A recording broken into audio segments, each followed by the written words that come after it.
और भिवानी के सेक्टर 13 तो राजकुमार भारती का सारा ना राम राम भाई।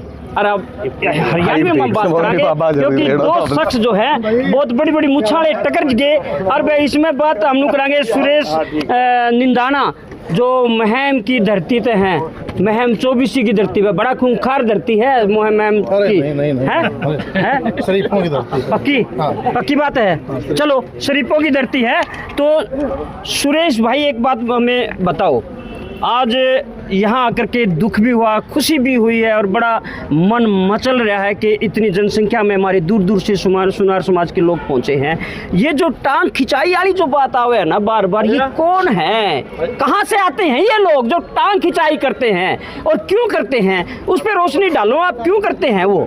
जब झींगा साहब ने ये प्रोग्राम रखा तो हमारे को निमंत्रण दिया था भाई हम महम से के लोगों को अपने साथ लेना चाहते हैं, और जब झींगा साहब ने हमारे को निमंत्रण दे दिया तो फिर हम यहाँ आए। इनकी सारी बातें सुनी और भी बहुत से लोग समाज के थे, लेकिन जो भिवानी के कुछ लोग ऐसे, चंद लोग ऐसे हैं जो नहीं चाहते थे प्रोग्राम हो।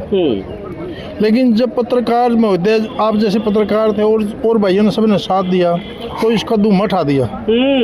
और जब ये धुआं उठा उसकी जवाल आज सबको पता है। जब इतने सुनार भाई, इतना सुनकार समाज मेरा जागृत होने लगा था, आने वाले जो दिन होंगे ये जो कुर्सी का चिपटे बताओ है ना, इनकी कीमत नहीं समझी। हाँ, इनकी कीमत नहीं समझी जाएगी क्योंकि ये सिर्फ बोलने के थे। हकीकत में काम करने की जगह होती है तो ये दूसरे लोगों को तो आगे कर देते हैं, लेकिन जब कुर्सी चिपकना टाइम होता है ये खुद आगे आ जाते हैं।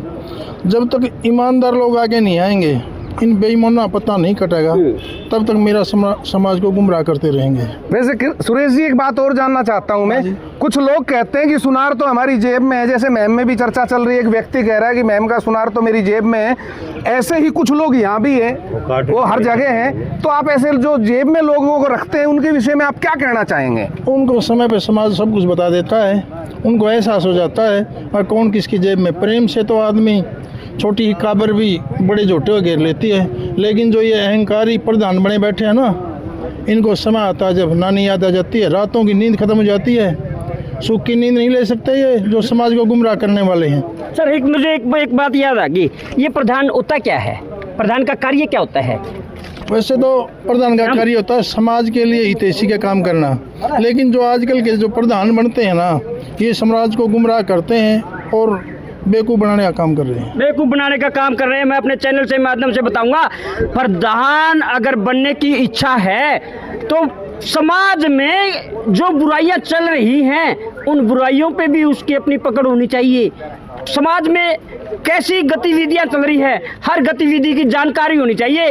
वो प्रधान लिखवाना तय गाड़ियां पर चलना पर आगे तेरे पाछे तय सारे प्रधान है, और रिश्तेदारियां में नुको आकर रिश्ते करवा, मैं प्रधान हूँ समाज का। क्या प्रधानगी है थारी? मैं जानना चाहूँ क्या प्रधानगी है? दो बिछड़े परिवारों को नहीं मिला सकते, दो लड़के लड़कियों की जो डिस्प्यूट हो जाती है आप उनका मेल नहीं करवा सकते, क्या जरूरत है आपकी प्रधानगी की? क्यों प्रधानगी की सीट पे बैठे हो? तो बहुत गुस्सा में हूँ, लेकिन ये कहता हूँ कि इस प्रकार के जो सम्मेलन होते हैं कम से कम उसमें सहारा तो लगाओ, प्रधान तो हो। किसी भी डिस्ट्रिक्ट का कोई भी प्रधान है, कम से कम इस तरह के सेमिनार होते हैं, गाड़ी का तेल ही लगता होगा, गैस की ले लो, रेल में आ जाओ, रेल मिला दे भारत में जैसे ने बता दे हम बिठा ले आ करांगे, प्रधान हो ठीक है, लेकिन इस प्रकार के अपने समाज के अगर सम्मेलन होते तो आना चाहिए। तो एक और गुजारिश, हाँ बता दे भाई, जब ये प्रधान स्टेज पर आके माला पहन के चंदा बोल देते हैं तो समय पे चंदा देना चाहिए।